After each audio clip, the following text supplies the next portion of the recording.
আল্লাহ তাআলা বলেন জাহান্নাম বড় ভয়ঙ্কর জাহান্নাম, ওই জাহান্নামের আযাব সহ্য করা যাবে না রে ভাই। আজকে জমিন থেকে 9,30,00,000 মাইল উপরে সূর্য দিনে ছিল, রাতে নাই। এরপরে তো গরম লাগে, ফ্যানের বাতাসেও ঘাম কমে না, ঠান্ডা কমে না। এরে নবীর উম্মতের দল, আল্লাহর নবীর হাদিসের মধ্যে কোনো ভুল নাই। রাহমাতুল লিল আলামিন বলেন এই সূর্যটা হাসরের ময়দানে মাথার উপরে চলে আসবে। একটা মুখ জমিনে দেওয়া আছে, ওই দিন 12টা মুখ জমিনের দিকে দেওয়া হবে। আল্লাহ অর্ডার করবে সূর্য তোর যত তাপ আছে জমিনের মধ্যে ছেড়ে দে। সূর্যের তাপে নবী বলেন বেঈমান গুনাহগারের মাথার মগজ ভাতের মারের মতো ঘুরতে থাকবে, জমিনটা তামা হয়ে যাবে। এক পার্শ্ব থেকে জাহান্নামের আওয়াজ চিল্লায় বলবে ও আল্লাহ জাহান্নামের খোরাক দাও, গুনাহগার গুলো ভেতরে দাও। অপর দিক থেকে আল্লাহ কাহারিয়াতের আওয়াজ দিয়ে বলবেন ওয়ামতাজুল ইয়াউমা আইয়ুহাল মুজরিমুন, আল্লাহ বলবেন ও গুনাহগারের দল তোমরা নেককারদের থেকে আলাদা হয়ে যাও। এই আওয়াজের কারণে হাসরের ময়দানটা থরথর করে কাঁপতে থাকবে। এরে নবীর উম্মতের দল, আর নেক আমলওয়ালাকে আল্লাহ বলবেন তোরা ডান পাশে নূরের তৈরি আরশে আজিমের নিচে গিয়ে ছায়া নাও, আমি আল্লাহ বিচারটা শেষ করার পরে আমার আশিকদের সাথে মোলাকাতের ব্যবস্থা করব। আর গুনাহগার যখন আলাদা হতে চায় না, আল্লাহ তখন নিজে একটা বাছুনি দিবেন আল্লাহ কুদরতি ভাবে। ওই বাছুনির কারণে চিটার মতো জাহান্নামী গুনাহগার গুলো উড়িয়া উড়িয়া জাহান্নামের দরজার দিকে যাবে। আল্লাহ কুদরতি আওয়াজ দিয়া বলবেন ওয়াসিকাল্লাযিনা কাফারু ইলা জাহান্নামা যুমারা, এদেরকে শিকল দিয়া বাঁধো, এরা জাহান্নামের আসামি পাপিষ্ট। আমি আল্লাহর দেওয়া নিয়ামত, আমার দেওয়া পানি, আমার দেওয়া বাতাস, আমার দেওয়া সূর্যের আলো, আমার দেওয়া মাছ, আমার দেওয়া সব নিয়ামত ভোগ করার পর এই বান্দা আলেমদের কথা শুনে নাই, মসজিদে আজান শুনে নামাজে যায় নাই। এই যুবক তুই বলতেছ আমি লেখাপড়া করি, আমি ব্যবসা করি, কেমনে নামাজ পড়ি? আল্লাহ তাআলা তোর পাশে ওই দিন দাঁড় করায় দিবে। তোর মতো যুবক স্কুল কলেজে পড়িয়াও নামাজ বাদ দেয় না, ওই বান্দাকে তোর কাছে দাঁড়ায় বলবে ও পারলো স্কুলে পড়িয়া, তুই কেন পারলি না? তোমার আমার মতো যুবক ড্রাইভারি করে নামাজ বাদ দেয় না, ওই বান্দাকে দাঁড় করায় বলবে রে ড্রাইভার, ওই বান্দা ড্রাইভারি করিয়াও নামাজ পড়লো, তুই কেন পারলি না? এরে ব্যবসায়ী ভাই, আজকে ব্যবসার কারণে তুমি নামাজ পড়তেছো না। তোমার মতো আমার মতো যুবক কোটি টাকার মালিক, ব্যবসা করে, এক টাকাও হারাম খায় না, কৃষি কাজ করে নামাজ বাদ দেয় না, ওই বান্দা শ্রমিকের কাজ করে নামাজ বাদ দেয় না, র্যাব আর্মি পুলিশ বিডিআরের চাকরি করে নামাজ বাদ দেয় না। এরে বান্দা একটু চিন্তা কর, কয়দিন আর যৌবনের বাহাদুরি করবি? চোখ দুটো বন্ধ করে তাকাইলি তো দেখি আমার খেলার মাঠে কত বন্ধু ছিল, আজকে অনেকেই নাই, অনেকের খবরও জানা নাই। লেখাপড়ার জীবনে কত বন্ধু নিয়ে আড্ডা করেছিলাম, আজ অনেকেই নাই। একদিন খবর হয়ে যাবে তুমিও নাই। সেদিন এক জায়গায় বয়ানে গেলাম, মোনাজাতে একজনে বলতেছে দোয়া করেন, আপনার বয়ানে আসতে গিয়া একদল যুবক অ্যাক্সিডেন্ট হয়ে মরে গেছে। আর এক জায়গায় গিয়া শুনলাম মোনাজাতের পরে বাড়ি যাওয়ার সময় অ্যাক্সিডেন্ট হয়ে যুবকরা মারা গেল। এ যুবক তুই এই ময়দানে বয়ানে বসছো, এখন বাড়িতে যাওয়ার গ্যারান্টি নাই, আবার যে যাবি আগামীকাল এই মাঠে আসার কোনো গ্যারান্টি তোমার হাতে নাই। এরে আল্লাহর বান্দা, কোনো অ্যাক্সিডেন্ট লাগবে না, হঠাৎ বুকে ব্যথা, হঠাৎ বিছানায় পড়ে গেল, মরে গেল। এরে নবীর উম্মতের দল, আল্লাহ আকল দিয়েছে, একটু চিন্তা কর। আমিও তোর মতো একটা যুবক সন্তান, আজকে মাথাটা নষ্ট করি না রে ভাই। যদি টুপি দাড়ি ফালাইয়া প্যান্ট শার্ট টাই লাগায়া চলতাম, আর একতারা হাতে নিয়া কোম্পানিগঞ্জের বাজারে বাজারে গান গাইতাম, কে আমার গান না শুনতো? এরে আল্লাহর বান্দা, কওমি মাদ্রাসায় পড়লে চাকরি পাওয়া যাবে না তাও বুঝি। এরে বান্দা, এই মাদ্রাসায় সরকারি সার্টিফিকেট নেই তাও বুঝি।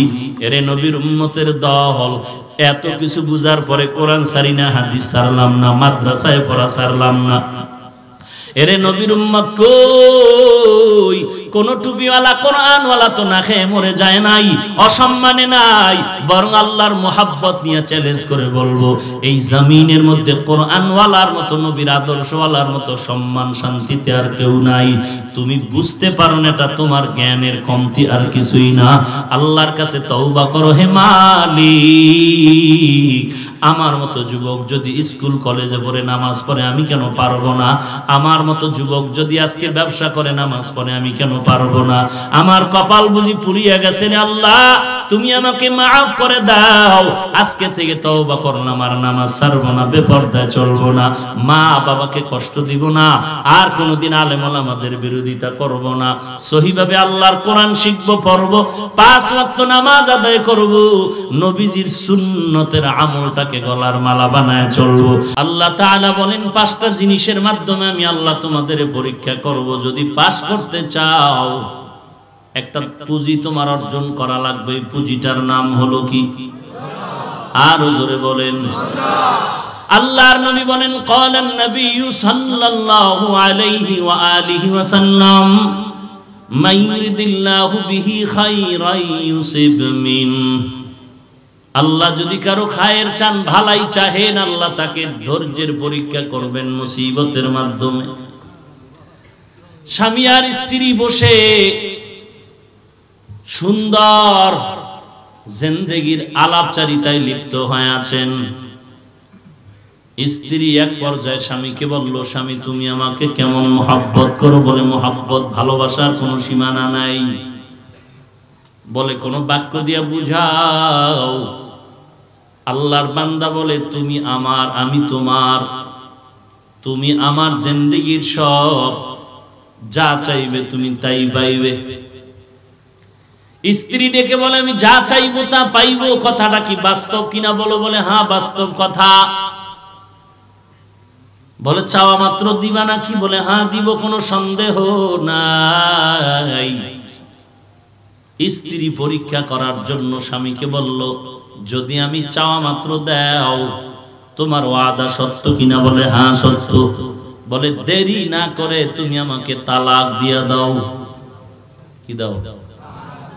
স্বামী বলে মাথা গরম করে ফেললি রে আমার স্ত্রী, এটা কি সম্ভব?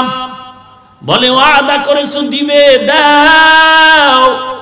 বলে কখনো না। বলে তুমি ওয়াদা করেছো, ওয়াদা ভঙ্গ করা যাবে না, গুনাহ হবে। বলে যতই গুনাহ হোক তালাক দেয়া যাবে না। সমাধানের জন্য দুজন পয়গম্বরের দরবারে রওনা হয়ে গেল। রাস্তার মধ্যে পথে গিয়ে আল্লাহর বান্দা হোঁচট খেয়ে পড়ে গেল। আল্লাহর বান্দার পা ভেঙে গেল, চিৎকার করে আমাকে ধরো আর বাঁচাও। স্ত্রী বলে তাড়াতাড়ি চলো, বাড়ি চলো, পয়গম্বরের দরবারে যাওয়ার দরকার নাই। আল্লাহর বান্দাকে নিয়ে স্ত্রী ঘরের মধ্যে এসে বলে আমি যে তোমার কাছে তালাক চেয়েছিলাম, আমার কথা আমি উদ্ধ করে নিলাম। আল্লাহর বান্দা ডেকে বলে বিবি তুমি তালাক চাইলা কেন বলো? আল্লাহর বান্দি কয় ও স্বামী আমার, তুমি রহমাতুল লিল আলামিনের হাদিস শুনাইছো, আল্লাহ যাকে মহব্বত করবেন তাকে মুসিবত দিয়া পরীক্ষা করবেন। তোমার ঘরে আমি এত বছর সংসার করি, কোনো মুসিবত দেখলাম না, শব্দ নাই। আমি মনে করলাম এখানে কোনো আল্লাহর রহমত নাই। যেখানে আল্লাহ তাআলার কোনো রহমত নাই ওই ঘরের মধ্যে আমি থাকতে চাই না, এজন্য তালাক চাইলাম। রাস্তার মাঝে গিয়ে যখন তুমি হোঁচট খেয়ে পড়ে গেছো, তোমার চোখ থেকে পানি বের হয়ে গেছে, কান্নার আওয়াজ, তখন আল্লাহর রহমত তোমার দিকে ধাবিত হয়ে গেল। আল্লাহর নবীর হাদিস মতে আল্লাহ তোমার উপরে রহমতের নজরে তাকাইছেন, কারণ আল্লাহ যাকে ভালোবাসবেন তাকে মুসিবত দিবেন ধৈর্যের পরীক্ষা করার জন্য। তখন আমার মনের নিয়তটা ফিরাইলাম, কারণ তোমার উপরে মুসিবত আছে মানে আল্লাহর রহমত আছে। আল্লাহর রহমত যেখানে আছে আমি বান্দিও সেখানে আছি। हकीकत से तू दुनिया बेखबर है, दुनिया की नुमाइश पर नजर है। नमी गुयाम के आज दुनिया जुदा बाश, बाहर कारे के बाशी बा खुदावाश। আল্লাহ বলেন আমি 5টা জিনিসের মাধ্যমে পরীক্ষা করব তোমাকে। 1 নম্বরে ভয়। তুমি আল্লাহকে মানতে গেলে তোমার উপরে বিপদ। তুমি যদি আল্লাহর জিকির করো তোমার উপরে বিপদ। তুমি যদি নামাজ পড়ো তোমার উপরে বিপদ। তুমি যদি কোরআনের বয়ান শুনো, বয়ান করো, তোমার উপরে বিপদ আসবে, তোমাকে জেলখানায় নিবে, তোমার খানা বন্ধ করে দিবে। কোরআনের বয়ান করা যাবে না, বয়ান করতে গেলেও বিপদ, শুনতে গেলেও বিপদ। মাইকের আওয়াজ বন্ধ করো, সোনার ছেলেদের লেখাপড়ার ক্ষতি হয়ে যাচ্ছে। ওরে আল্লাহর বান্দা, কে জিজ্ঞাসা করবে হাজী সাহেব কোরআনের বয়ান করলে মাইকের আওয়াজ কমাও, সোনার ছেলের লেখাপড়ার ক্ষতি হয়। তোমার মাইয়া বলার বিবাহের গায়ে হলুদের অনুষ্ঠান, 5 তলা বিল্ডিং এর ছাদের উপরে ডেক্সেট চলে আর নাচানাচি চলে। ডেক্সেটের গানের আওয়াজের কারণে বিল্ডিংটা কাঁপে, জমিন কাঁপে, ঘুমের বাচ্চা লাফায় ওঠে। তোমাকে তখন কানে আঙ্গুল দিয়ে কে বলবে আওয়াজটা কমাও, সোনার ছেলের লেখাপড়ার ক্ষতি হয়। আল্লাহ পাক বলেন দুনিয়াটা পরীক্ষার হল। রাহমাতুল লিল আলামিন কোরআন পড়ে বেঈমানেরা কানে আঙ্গুল দেয়, বলে কোরআনের আওয়াজ শুনবি না। এরে নবীর উম্মতের দল, মায়ার নবী দাওয়াতের কাজে যায়, রাস্তায় বাধা, একের পর এক বিপদ। এরে নবীর উম্মতের দল, একদিন আফ্রিকার জঙ্গলের বেলাল রাহমাতুল লিল আলামিনের দরবারে সে কালেমা পড়ে মুসলমান হয়ে গেলেন। বেলালের কণ্ঠে আল্লাহর মহব্বতের আওয়াজ। যে বগুড়ার দধি খায় না তাকে মজা বুঝাইলে বান্দা বুঝতে পারে না। কুমিল্লার রসমালাই কত মজা, যে না খায় সে বুঝবে না। এরে নবীর উম্মতের দল, আল্লাহর মহব্বতে নামাজে দাঁড়াইয়া সেজদা করলে যে কি মজা, যে নামাজ না পড়ে সেই বান্দাকে বুঝানো যায় না। এক বান্দা আজান শুনিয়া দৌড়ায় পালায় যায়, নামাজ পড়বে না, বিড়ি টানতে টানতে অন্যদিকে যায়। আর এক বান্দা বৃষ্টির মধ্যে ভিজতে ভিজতে বান্দা মসজিদে হাজির। স্ত্রী বলে বৃষ্টি হচ্ছে, যায় না, বলে কথা কম বলো। ফজরের আজান হওয়া মাত্র বান্দা মসজিদে হাজির হয়ে গেল। এক বান্দা আজান শুনিয়া নাক টেনে ঘুমায়, দরজা আটকায়া দেয় কোনে আওয়াজ যেন না আসে। আর এক বান্দা ঠান্ডা পানি দিয়ে ওযু করিয়া মসজিদের বারান্দায় হাজির। কারণটা কি রে ভাই? একমাত্র যে ইবাদতের মজা বুঝে না, ওই বান্দাকে ইবাদতের মজা বুঝানো যায় না। আল্লাহর নবীর সাহাবী হযরত বেলাল নবীর হাতে কালেমা পড়ে মুসলমান হয়ে গেল। এখন বেলাল বড় গরীব, বেঈমান উমাইয়ার বাড়ি বেলাল চাকরি করে, কাজের সময় কাজ করে বেলাল, অন্য টাইমে আল্লাহর মহব্বতের জিকির করে। একদিন উমাইয়া তাকায় দেখে বেলালের কণ্ঠে জিকিরের আওয়াজ, আহাদ আহাদ আহাদ। উমাইয়া বলে কি করো? বলে আল্লাহর স্মরণ করি। বলে আল্লাহকে? বলে তোমাকে যিনি বানাইছেন তিনি আমার আল্লাহ, তিনি আমার আল্লাহ। উমাইয়া বলে খবরদার দ্বিতীয়বার আর আওয়াজ যেন না হয়। বেলাল বলে আমাকে ভয় দেখাইও না রে উমাইয়া, আমরা মরতেও জানি, জীবন দিয়ে আমরা আল্লাহর নবীর আদর্শ পালন করতেও শিখেছি। আমরা মরলেও কোনো টেনশন নাই, বাঁচলেও কোনো টেনশন নাই। জীবনে আসছি একবার, যাব একবার, কিন্তু কোনো বেঈমানের ভয় আমরা আল্লাহকে ভুলে যাইতে রাজি নাই। এতদিন বেলাল আস্তে আস্তে আহাদ আহাদ বলতো। উমাইয়ার বাধার পরে এখন জোরে জোরে আল্লাহর জিকিরের আওয়াজ। একের পর এক বিপদ। আল্লাহ বলেন এই বিপদে যদি পাশ করতে চাও, ধৈর্য নামের পুঁজি ছাড়া পাশ করা যাবে না। ধৈর্য বড় দামি এক সম্পদ। ইয়া আইয়ুহাল্লাযীনা আমানুস্তাঈনু বিস-সাবরি ওয়াস-সালাহ ইন্নাল্লাহা মা'আস-সাবিরিন।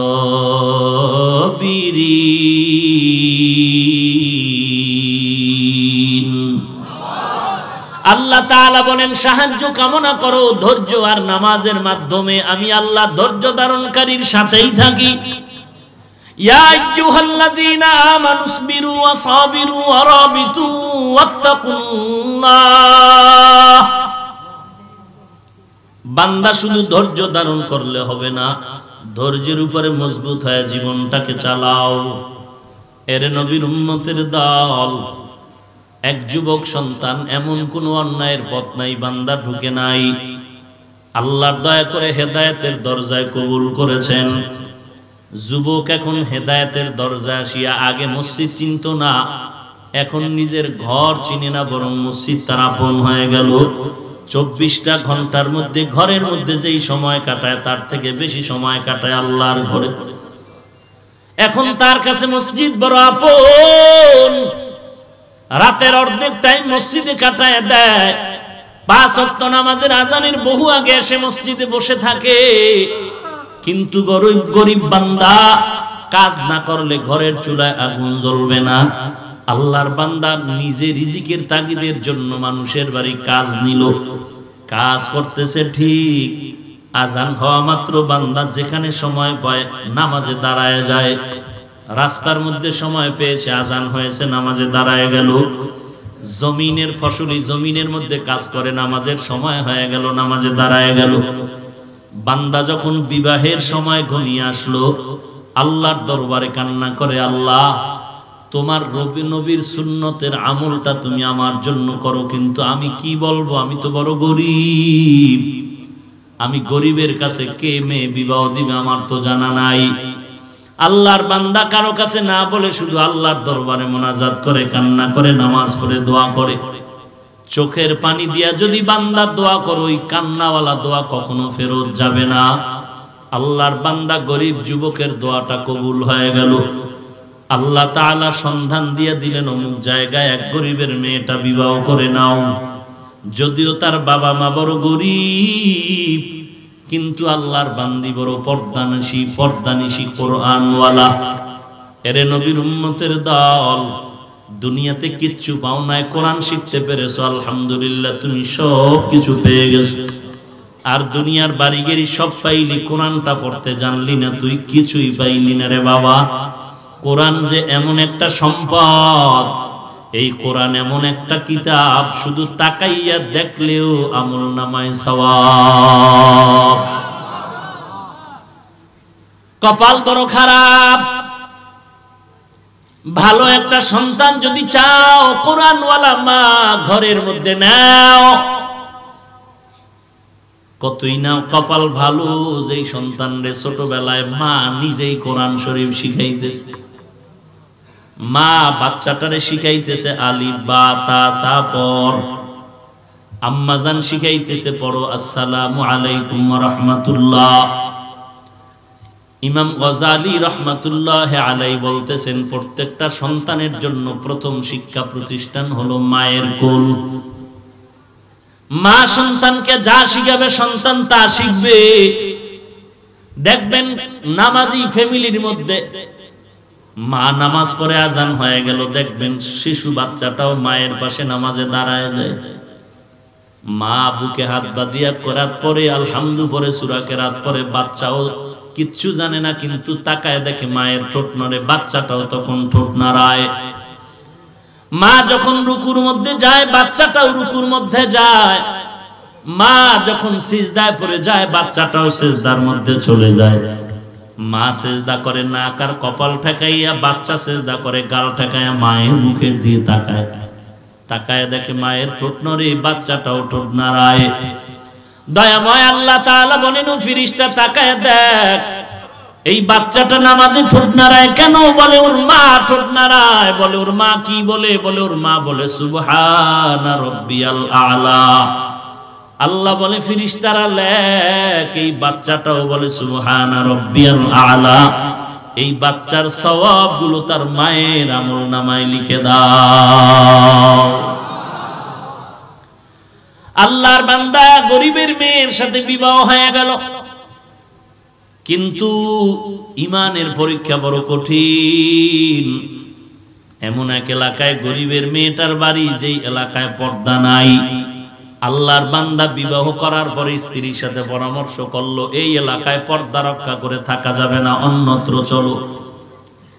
বলে স্বামী তুমি যেখানে আমাকে রাখবে আমি সেখানেই চলে যাব, কারণ থাকার বেলায় স্ত্রীকে স্বামীর অধীন বানায় দিয়েছেন আল্লাহ। খানার বেলায় দুজনের স্বাধীনতা দিয়েছেন। থাকার বেলায় স্বাধীনতা নাই, স্বামী যেভাবে থাকবে যেইখানে থাকবে স্ত্রীও সেখানে থাকতে হবে। যদি থাকার বেলায় স্বাধীনতা দিয়ে দিত, জীবনে স্বামী আর স্ত্রী মিলমিশে সংসার করতে পারত না।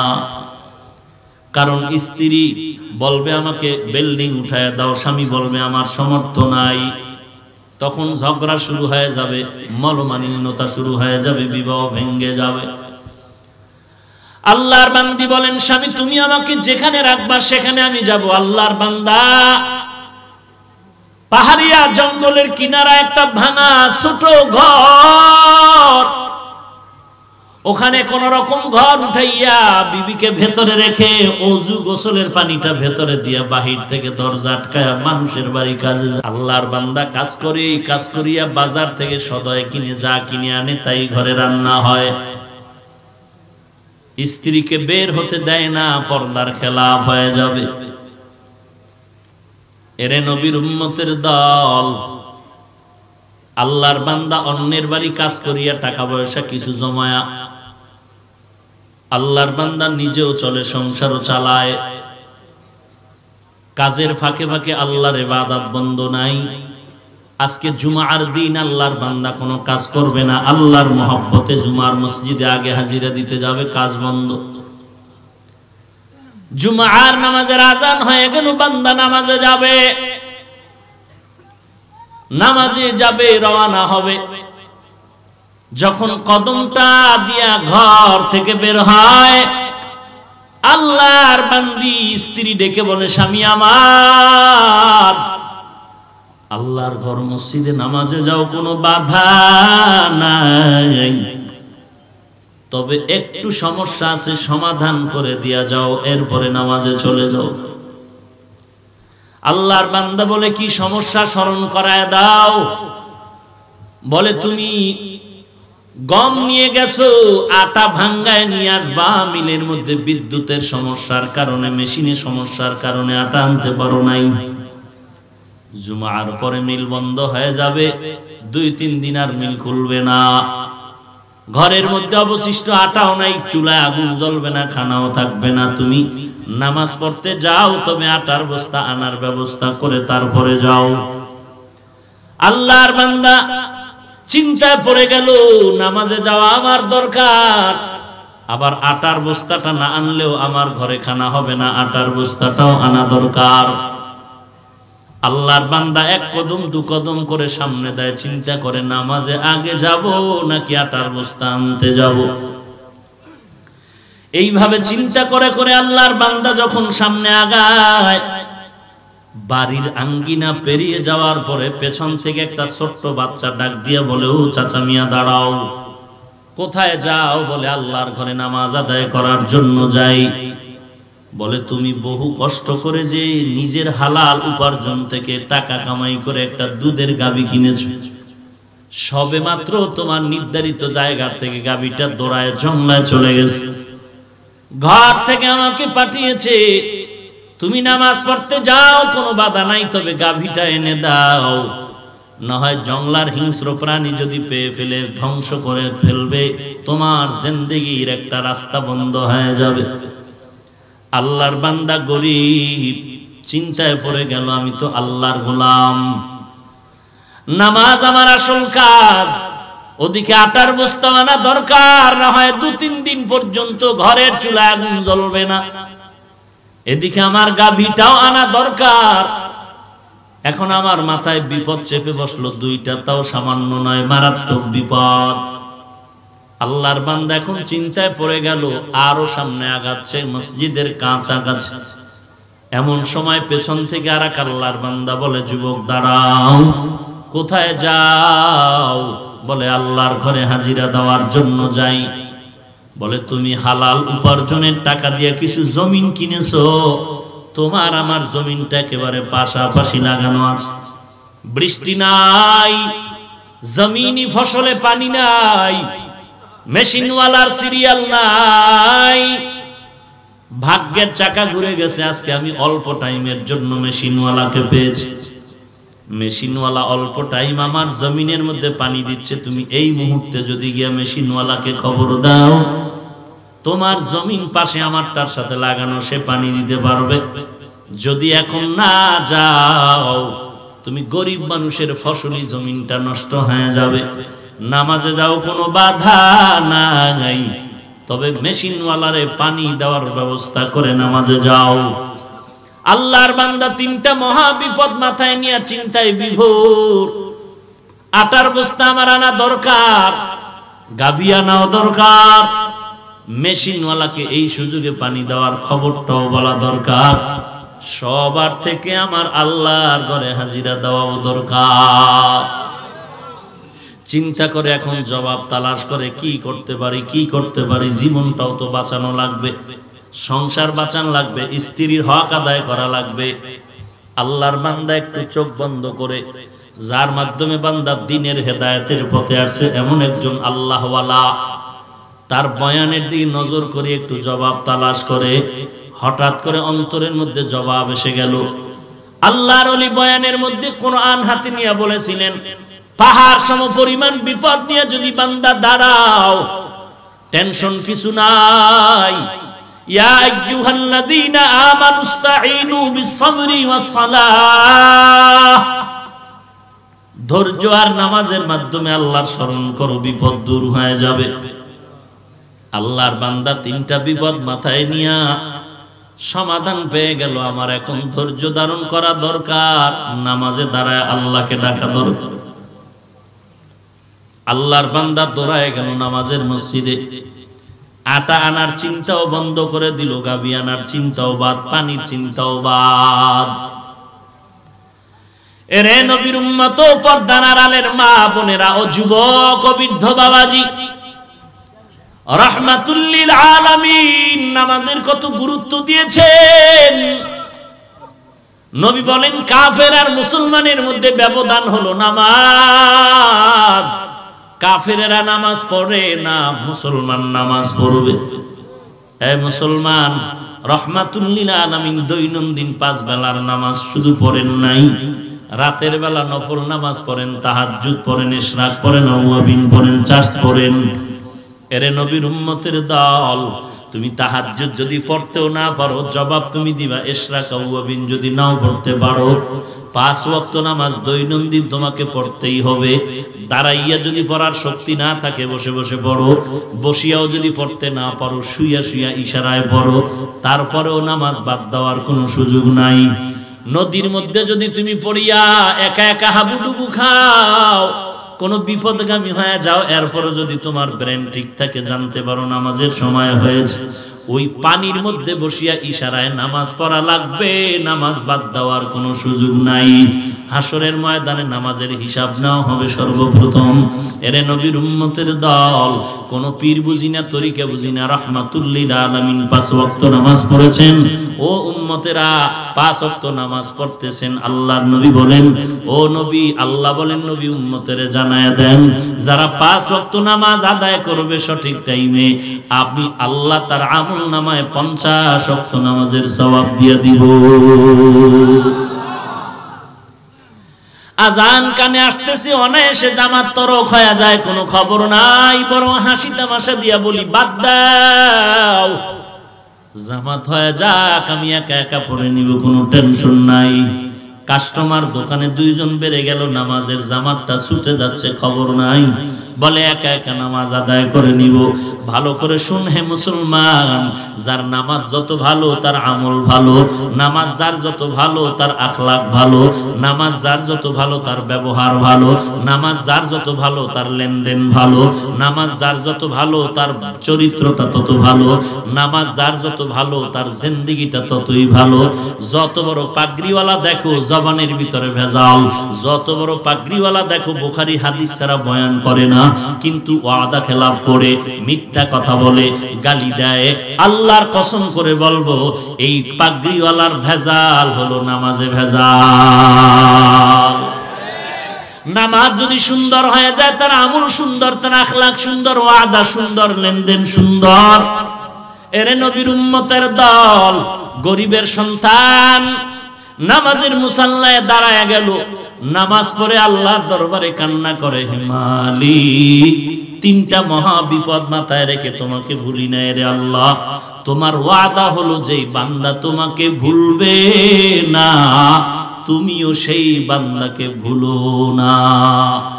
আল্লাহর বান্দা নামাজে কান্না করে বলে, আল্লাহ তিনটা মহা বিপদ মাথায় রেখে তোমাকে ভুলি নাই রে আল্লাহ, তুমি কুদরতি জিম্মায় আমার বিপদ থেকে উদ্ধার করে দাও, সমাধান করে দাও। আল্লাহর বান্দা কান্না করে করে বাড়ির দিকে যখন বিদায় নেয়, আল্লাহর মোহাব্বতের কান্না নিয়ে বাড়ি যায়, মনে মনে আবার ধোঁকা আসতেছে, আমি বান্দার চোখের পানির কথায় কি সমাধান হবে না? আল্লাহর বান্দা কান্না করে ঘরের মধ্যে যায়, বাড়ির আঙ্গিনায় গিয়া তাকায় দেখে আল্লাহর কুদরত, হারানো গাভী তার ঘরের মধ্যে হাজির। ওয়ামান ইয়াতাওয়াক্কাল আলাল্লাহি ফাহুয়া হাসবুহ। আল্লাহ তাআলা বলেন যে বান্দা বান্দি আল্লাহর উপরে ভরসা করবে, আল্লাহ তাদের জন্য যথেষ্ট হয়ে যাবে। মান কানা লিল্লাহ কানাল্লাহু লা, যেই বান্দা আল্লাহর হয়ে যাবে গোটা দুনিয়া তার গোলাম হয়ে যাবে। আল্লাহর বান্দা শুকর আদায় করলেন, আলহামদুলিল্লাহ। এইবার ঘরের মধ্যে রওনা হয়ে গেলেন, ঘরের দরওয়াজা খুলিয়া সালাম দিলেন, ঘরের মধ্যে ঢুকিয়া তাকায় দেখেন তার স্ত্রী বসে বসে রুটি বানাচ্ছে। আল্লাহর বান্দা আল্লাহর শুকর আদায় করে কথা না বলে দরওয়াজা থেকে বের হয়ে দৌড়ায় গেল তার জমিনের মধ্যে, গিয়া তাকায় দেখে ফসলি জমিনের মধ্যে পানি দ্বারা পুরো জমিনটা ভরপুর হয়ে আছে। আল্লাহর বান্দা মনের খুশিতে কান্না করে আবার ঘরে রওনা। ঘরের মধ্যে এসে বলে, ও বিবি, আটার বস্তা তো আমি আনি নাই, কোনো ব্যবস্থাও করি নাই, বলো তুমি কেমনে পেয়েছো? আল্লাহর বান্দি চোখের পানি ছেড়ে কান্না করে আর বলে, স্বামী আমার, তুমি এমন একজন স্ত্রী ঘরের মধ্যে নিয়ে আসছো, আরামে ঘুমাইয়া থাকবে এমন তো নয়, তুমিও গরিব, আমিও গরিবের সন্তান, তুমি আমার সংসারে কত কষ্ট করেছো আমি নিজ চোখে তাকায় তাকায় দেখতেছি আর আল্লাহর দরবারে দোয়া করতেছি। আমার বাবাও বড় গরিব, আমার বাবা মানুষের বাড়ি কাজ করে করে আমাদেরকে লালন পালন করেছে। মাঝে মাঝে তাকায় দেখতাম আমার বাবা আমার মায়ের কাছে বসে বসে কান্না করে। বাবার কান্নার কারণ আমি মাকে জিজ্ঞাসা করলে মাও কান্না করে বলতো, রে সন্তান, কত মনের দুঃখ নিয়ে তোর বাবার চোখে পানি, ভালো একটা জামা দিতে পারে না, ঈদের আনন্দ করতে পারে না, তোর বাবা তোদের দিতে পারে না, এই দুঃখ নিয়ে কান্নার আওয়াজ। ওই ঘর থেকে আমি আসছি, ও স্বামী আমার, তুমি মানুষের বাড়ি কাজ করে আরাম কষ্ট করবা আর তোমার বিবি ঘুমায় থাকবে এমন বিবি তুমি ঘরে আনো নাই। আল্লাহর শুকর আদায় করে বলি, স্বামী আমার, যদিও তোমার হক আদায় করে খেদমত করতে পারি না, তবে চেষ্টা করি, আল্লাহর কাছে তৌফিক চাই।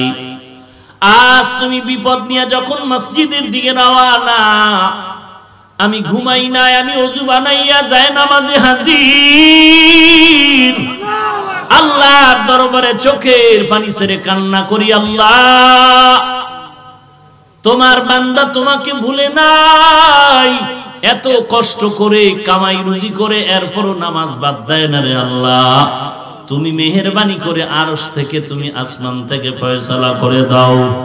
আমি কান্না করতেছি, মোনাজাত করতেছি, এমন সময় ঘরের দরজায় আওয়াজ। মোনাজাত কমপ্লিট করে দরজা খুলে দেখলাম এক আল্লাহর বান্দা আটার বস্তা নিয়ে দরজার সামনে দাঁড়ানো। ডাক দিয়া কয়, নাও তোমাদের আটার বস্তা নাও। আমি বললাম, এটা কে দিয়েছে, কিভাবে আপনি এনেছেন? বলে, আমারও একটা আটার বস্তা মিলের মধ্যে ছিল, আমি আমারটা আনতে গিয়া ভুলে তোমাদেরটা নিয়ে আসছি, আমানত রক্ষার্থে তোমাদেরটা দিলাম। এখন আমি চলে যাই আমার বস্তাটা নিয়ে আসার জন্য। আমি আল্লাহর শুকর আদায় করলাম, তা তো আল্লাহর কুদরত ছাড়া কিছুই না। এ বিবি, ঘরের মধ্যে হারানো গাভীটা কেমনে পেয়েছো? আল্লাহর বান্দি বলে, স্বামী আমি জানি না, তবে হঠাৎ করে আমি জানালা দিয়া তাকায় দেখলাম আমাদের গাবিটাকে একটা জংলার বাঘ ধাওয়া করতেছিল, দৌড়াচ্ছিল। আমি ভাবতেছিলাম আমাদের গাবির উপরে বাঘ বোধহয় আক্রমণ করবে, কিন্তু আমাদের গাবিটা যখন নির্ধারিত ঘরের মধ্যে ঢুকে গেল, বাঘ তার লেজ গুটাইয়া জংলায় চলে গেল। আমি তখন আল্লাহর শুকর আদায় করে বললাম, আল্লাহ, এই বাঘ আমার গাবি খাওয়ার জন্য আসে নাই, আল্লাহ তুমি কুদরতি ভাবে হয়তো গাবিটা আমার ঘরে পৌঁছায় দেওয়ার জন্য বাঘকে পাঠিয়েছো। আল্লাহর বান্দা বলে, জমিনের মধ্যে পানি আসলো কিভাবে? বলে তা জানি না, দৌড়ায় গেল। মেশিনওয়ালাকে তালাশ করে করে বলে, ভাই আমার জমিনের মধ্যে পানি কে দিল, কে বলল? বলে, আমি তোমার পাশের জমিনটার মধ্যে আমি পানির পাইপ লাগায় ঘুমিয়েছিলাম, ওই জমিনের পানি পরিয়া শেষ হওয়ার পর অবশিষ্ট পানি তোমার জমিনটারে ভরপুর করে দিয়েছে।